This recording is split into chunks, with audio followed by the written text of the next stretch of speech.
Isang mapagpalang umaga sa lahat mga kaagimat. Ito na naman si Loy Agimat itito. Pasyal-pasyal na naman tayo dito. Kasi wala pa tayong panahon magpunta sa bundok. Kasi dito sa tabing dagat muna tayo ang hunting mga kaagimat. Kasi mayroon nagpaparamdam dito mga kaagimat na kakaibang mga bato mga kaagimat sa akin.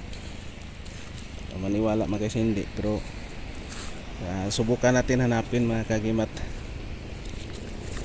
May mga ano tayo mga kaagimat. Yan o. Ganda ngayon kay low tide. Low tide siya mga kaagimat.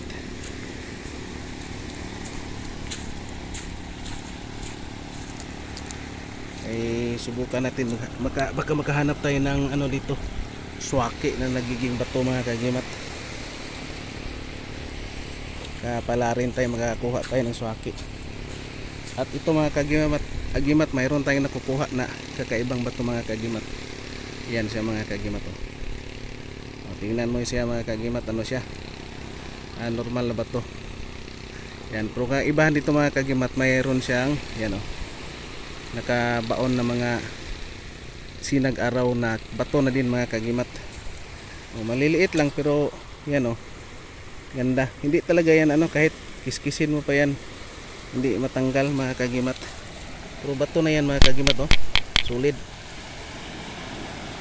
yan mga kaagimat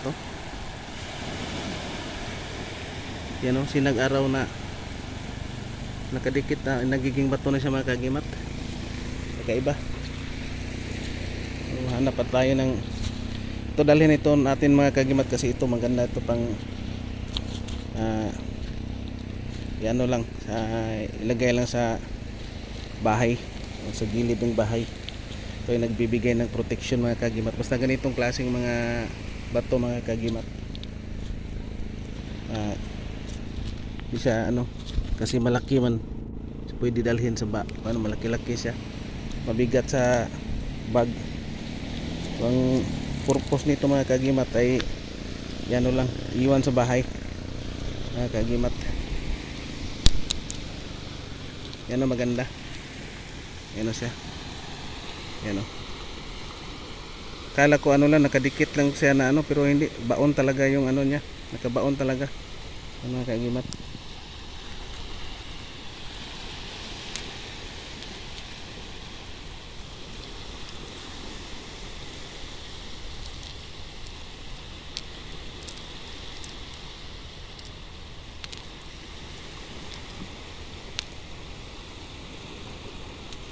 At ito pa mga kaagimat kristal.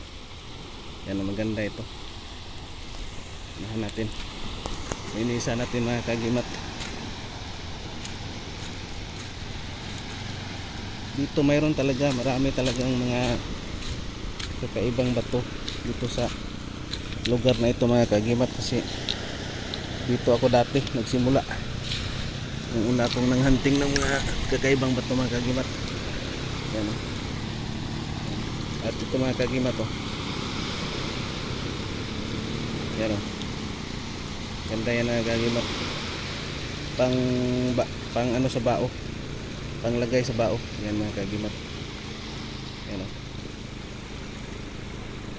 kagandahan dito mga kaagimat, iba ito sa mga yung sinasabing ng mata ng shell. Kasi tingnan niyo ngayon niya yan may grano siya mga kaagimat. So, ibig sabihin ito kakaiba. Yan titingnan natin ng maayos mga kaagimat. Yan. Pero iba din siya sa mga mata ng tinatawag na bungkawil. Kasi yung bungkawil bilog na masyado. Ito yung ng ipo-ipo mga kaagimat. Yan may mata siya mga kaagimat. Titingnan yung maayos yan mga kaagimat. Patuloy pa ako sa paghanap ng mga kaagimat kakaiba. Ito din mga kaagimat yung tinatawag na dito sa amin ang batuara. Batuara ito mga kaagimat. Mga kaagimat, batuara ito. Pero dami madami naman ako nito, ibalik natin siya sa ano mga kagimat sa tubig. At ito maganda mga kagimat oh. Yan, oh. Solid ito mga kagimat, ganda, parang puso ng saging mga kagimat. Yan siya mga kagimat. At ito pa oh, ang buto